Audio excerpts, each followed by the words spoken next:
বিসমিল্লাহির রহমানির রহিম। আসসালামু আলাইকুম ভাই বোনদের সবাইকে বলছি, আবারও চলে আসলাম রুনুস কুকিং ডায়েরি আপনাদের কাছে। আবারও একটি শীতের সিজনের সবজি কিভাবে কি রান্না করা হবে তার একটি ভিডিও নিয়ে আসছি।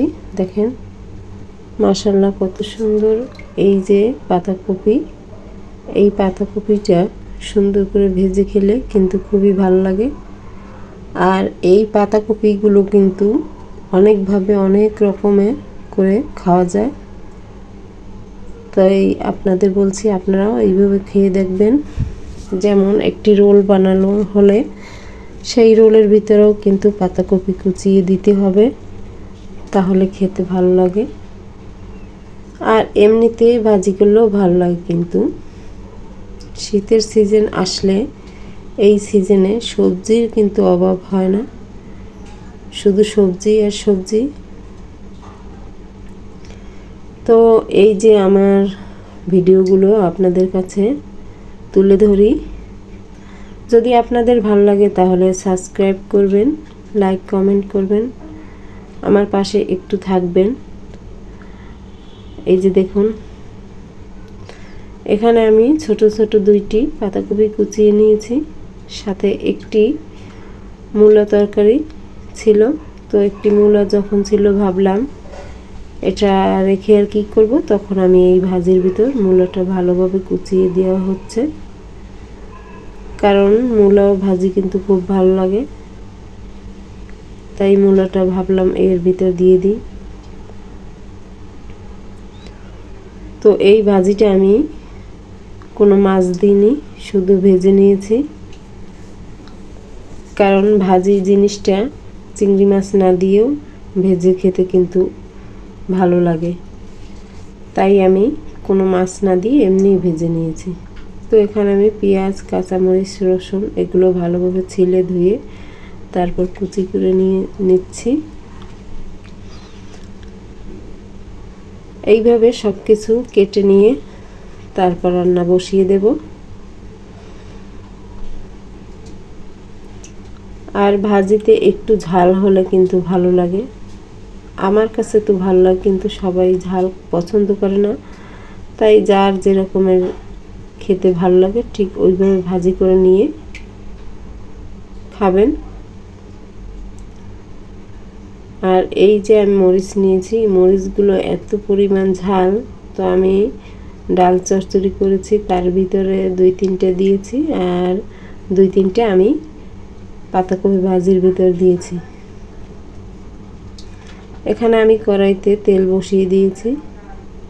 তেলের পরিমাণ একটু বেশি দিতে হবে, কারণ ভাজি জিনিসে একটু তেল বেশি দিলে ভালো লাগে, ভাজলে খুবই ভালো লাগে কিন্তু। তো 1 চামচ লবণ দিয়ে দিয়েছি।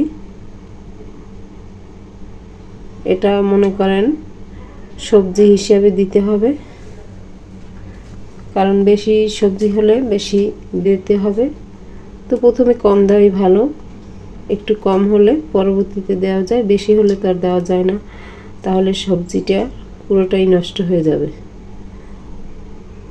তো ওখানে আমি প্রথমে ওই যে পেঁয়াজ, রসুন, কাঁচামরিচ ওইটা ভেজে নিয়েছি, স্বাদ মতো লবণ দিয়েছি। এখন 1/2 চামচ হলুদের গুঁড়া আর 1/2 চামচ গুঁড়া মরিচ দিয়েছি। এইটা দিলে দেখা যায় কালারটা অনেক সুন্দর হবে, তাই এইভাবে সব কিছু দিয়ে একটু নেড়ে টেড়ে তারপর আমি ঢেকে দেব।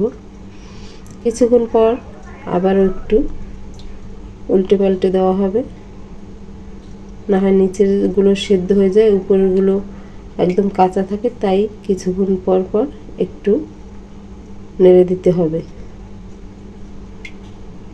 তো আমি এইভাবে কয়েকবার ঢাকনা উঠিয়ে উঠিয়ে একটু নাড়াচাড়া করে দিয়ে তারপর এই পাতাকপিটা রান্না কমপ্লিট করে ফেলেছি। এই যে দেখুন মাশাআল্লাহ কত সুন্দর হয়েছে। এখন আমি একটু মুসুরি ডাল এইটা চচ্চড়ি করব। এখানে আমি একটু পেঁয়াজ কুচি, রসুন কুচি আর 2-3টে কাঁচামরিচ এগুলো দিয়ে সুন্দরভাবে ভেজে নেব। তারপর এই সাইডে আমি এখন ডালটা একটু ধুয়ে নিচ্ছি।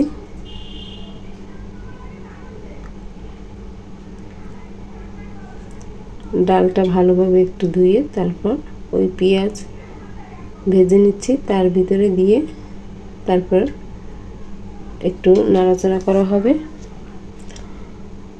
কারণ একটু তেলের উপর এই যে ডালটা একটু ভেজে নিলে তাহলে কিন্তু খুবই ভালো লাগবে। আর এই ডালটা একটু তেলের উপরে ভালোভাবে ভেজে নিতে হবে, না হয় ডালটা খেতে ভালো লাগবে না। আর এর ভিতরে আমি একটু সামান্য পরিমাণ হলুদের গুঁড়ো দেব। তো হাফ চামচ লবণ দিয়েছি আর সামান্য একটু হলুদের গুঁড়ো দিয়ে দিয়েছি, সামান্য একটু মরিচের গুঁড়োও দিয়ে দিয়েছি, কারণ একটু কালারটা সুন্দর হবে তাই। মরিচের গুঁড়োটা দেওয়ার মাইনে হলো কালার অনেক সুন্দর আসবে তাই।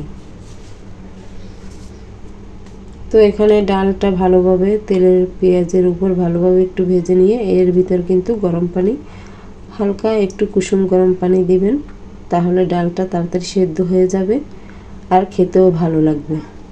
এই যে রান্না কমপ্লিট। রান্না কমপ্লিট মানে এই যে 10 মিনিট আমি ঢেকে রেখে দেব, তাহলেই ডাল চচ্চড়ি রান্না শেষ হয়ে যাবে। আল্লাহ হাফেজ।